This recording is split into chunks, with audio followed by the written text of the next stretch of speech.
Oke, jadi mari kita coba bahas lagi mengenai serialnya dari Classroom of the Elite, dan kali ini tuh sendiri mengenai kronologi dari putusnya si Aino Koji, si Ijat gitu kan, dengan Kei Karuizawa, seorang heroin yang jadi top tier di animenya Chute itu sendiri. Nah, sebelum lanjut aku mau bilang kalau video kali ini tuh sendiri bakalan jadi video spoiler. Jadi jika kalian itu tidak keberatan, yuk mari kita coba bahas beberapa hal penting dari adaptasi untuk volume ke-12,5 untuk tahun kedua dari light novel Classroom of the Elite itu sendiri.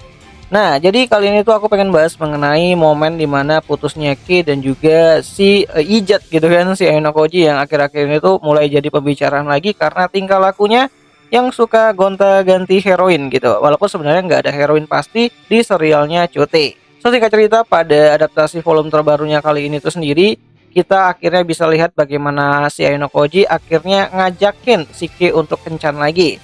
Ya, sebelumnya Ki juga sempat ngajakin si Ayano untuk pergi bareng gitu kan. Tapi Ayano lagi punya misi lain gitu kan, ataupun kegiatan lain, yaitu kegiatan untuk membawa kelasnya Horikita menjadi pemenang pada ujian akhir tahun sebelumnya, yang akhirnya bisa mengalahkan kelasnya Ichinose, dan akhirnya kelasnya Horikita jadi berada di peringkat kelas A. Nah, akhirnya Ayano Koji punya waktu untuk jalan-jalan dengan Kei. Sebelumnya Ayano Koji juga udah janji buat ngajak Kei untuk jalan-jalan, dimana saat mereka jalan-jalan, mereka awalnya pengen pergi nonton film. Namun saat berada di bioskop, ternyata si Ayano Koji dan juga si Kei itu bertemu sama Ibu Ki. Nah, ini kayak apa ya, suatu callback lah, karena sebelumnya si Ayano Koji juga pernah nonton film, dan saat itu ya temennya si Ibuki gitu kan. Tapi saat ini tuh ya Ayano Koji sama Kei itu nonton film dan ternyata bertemu juga sama si Ibuki itu sendiri. Nah, sebenarnya ada rasa tidak nyaman antara Kei dan juga si Ibuki ya, dimana si Ibuki tuh udah tahu sendiri dia nggak terlalu suka sama si Ayano Koji dan menganggap bahwa Ayano Koji itu adalah orang yang telah menghancurkan kelasnya dulu, walaupun ya itu udah cerita lama. Dimana setelah nonton film, akhirnya Kei itu mencoba untuk pergi ke karaoke ya. Dimana Aino Koji juga setuju untuk pergi ke karaoke karena memang tempatnya itu rada-rada privat gitu kan. Hanya mereka berdua yang ada di sana dan suara juga nggak bisa keluar dari ruangan tersebut. Dimana di sini akhirnya si Aino Koji mengatakan bahwa dia ingin putus dari Kei. Nah, jadi kejadian itu cukup cepat banget gitu kan. Dimana dari sudut pandangnya si Kei sendiri, dia tuh sadar ya kalau selama ini tuh Kiyotaka tuh tidak benar-benar menyukainya.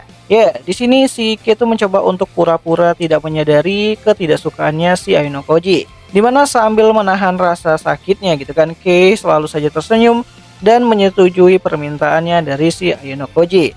Dimana sejujurnya si Kei tuh ingin menangis, berteriak, dan ingin memeluk si Aino Koji gitu kan, dan berkata aku akan melakukan apa saja agar mereka itu tidak putus. Tapi ya itu nggak bisa dilakukan sama si Kei. Kei itu kayak nggak bisa ngapa-ngapain lagi, dan dia mencoba untuk mengerti situasinya, dan si Aino Koji juga mencoba untuk memberitahu Kei bahwa mereka berdua tuh udah nggak cocok lagi, atau sama-sama orang yang udah nggak bisa bersama-sama lagi.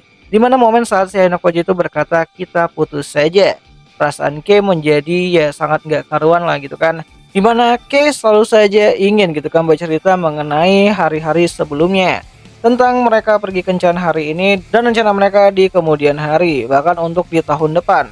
Namun ya, ketika Kei mencoba untuk mengingat dan juga percaya bahwa hal tersebut akan terjadi, Kei merasa bahwa itu hanyalah sebuah delusi, hanya sekedar harapan tentang bagaimana segala sesuatunya harusnya terjadi. Namun kenyataannya tidak. Dimana tanpa sadar Kei mengatakan, apakah ini satu-satunya cara? Ya, kata-kata itu keluar dari mulutnya si Kei tanpa Kei sadari. Dimana di ruang karaoke yang terlihat sunyi tersebut, dan sementara di ruang sebelah tuh ribut banget lah orang nyanyi-nyanyi gitu kan, Aino Koji mulai mengatakan, aku tidak butuh diskusi tentang apakah lebih baik melakukan ini atau tidak. Ya, mari kita akhiri semuanya di sini sekarang juga, dengan ekspresi yang tidak berubah dari biasanya, dimana Aino Koji mengucapkan kata-kata tersebut itu ya dengan sangat dinginnya gitu kan, tanpa memikirkan perasaan dari si Kei itu sendiri. Dimana Kei menjawab, begitu ya, aku mengerti. Dimana mendengar hal tersebut, si Aino Koji menanyakan kepada si Kei ya, tampaknya kamu tidak terkejut. Dimana Kei membalas, entah kenapa aku tahu, aku bisa tahu perasaan Kiyotaka sudah menghilang. Dimana Kei berpikir bahwa selama ini ya si Aino Koji itu tidak tertarik ataupun penasaran dengan dirinya. Dimana Kei juga menyadari hal tersebut itu waktu dekat sama si Ayano. Namun entah mengapa si Kei itu setuju aja untuk jadi pacarnya si Aino Koji. Dan baru akhir-akhir inilah si Kei itu mulai sadar kalau ternyata cintanya itu bertepuk sebelah tangan. Hanya dirinya yang menganggap bahwa hubungan mereka itu ya spesial. Tapi bagi si Aino Koji itu bukanlah hal yang sangat penting bagi hidupnya. Dimana di sini Aino Koji juga berkata ya, apakah dia perlu menjelaskan alasannya? Dimana saat menanyakan hal tersebut kepada Kei, di sini Aino Koji mengeluarkan ponselnya. Namun ya bagi si Kei ini udah selesai dan si Kei hanya bisa tersenyum dan dia mengatakan bahwa ya Aino Koji nggak perlu menjelaskannya. Dimana Aino Koji yang mendengar hal tersebut lantas berkata, maaf aku tidak bisa memenuhi harapanmu. Dan Kei juga membalas, tidak apa-apa. Sebenarnya aku juga merasakan hal yang sama, seperti suasana yang agak berat ini. Ya di sini tuh Kei tuh pura-pura tegar gitu kan, padahal di dalam hatinya si Kei ini tuh pengen dipeluk sama si Ayano.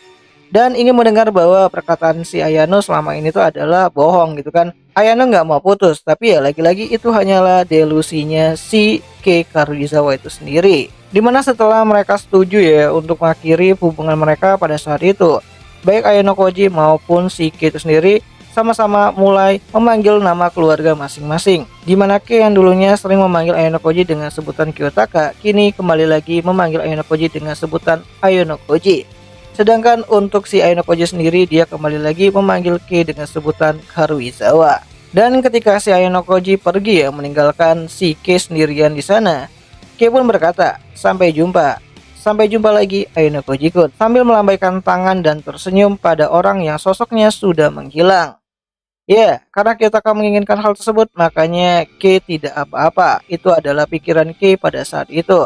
Namun kenyataannya di sini Kei malah mulai mencoba untuk menangis, mengeluarkan semua perasaan yang dia tahan selama ini. Di mana Kei berkata, sebesar apapun aku mengharapkan keajaiban, pintu yang tertutup itu tidak akan pernah terbuka lagi. Dan Kei pun mulai menangis sejadi-jadinya. Nah, jadi kurang lebih begitulah kronologi di mana Kei Karuizawa dan juga si Aino Koji akhirnya putus. Di mana hubungan mereka itu bertahan 1 tahun ya, di mana ya puncaknya itu si Kei sama si Aino Koji kan kejadian di akhir tahun pertamanya. Dan mereka menjalin hubungan selama 1 tahun di tahun kedua dari second year-nya itu sendiri, dan ya banyak hal yang terjadi di sana. Kei jadi mata-matanya si Aino Koji. Namun ya ketika Aino Koji udah memutuskan untuk bertindak sendirian dan juga gak perlu lagi yang namanya itu sembunyi-sembunyi dalam menggunakan kemampuannya, akhirnya ya dia nggak butuh lagi Kei sebagai orang yang berdiri di depan dan Aino Koji berada di balik bayang-bayang.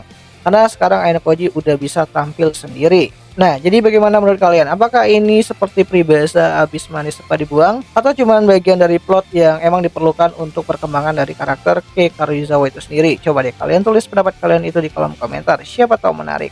Dan akhir kata itu aja dulu mengenai pembahasan singkat mengenai bagaimana Kei dan juga si Ayano akhirnya putus. Dan jika ada yang salah aku minta maaf, dan jika ada yang ingin kalian koreksi, kalian bisa bantu aku dengan cara menuliskannya itu di kolom komentar, siapa tahu menarik. Dan akhir kata, sampai jumpa di pembahasan anime Classroom of the Elite yang lainnya. Jenny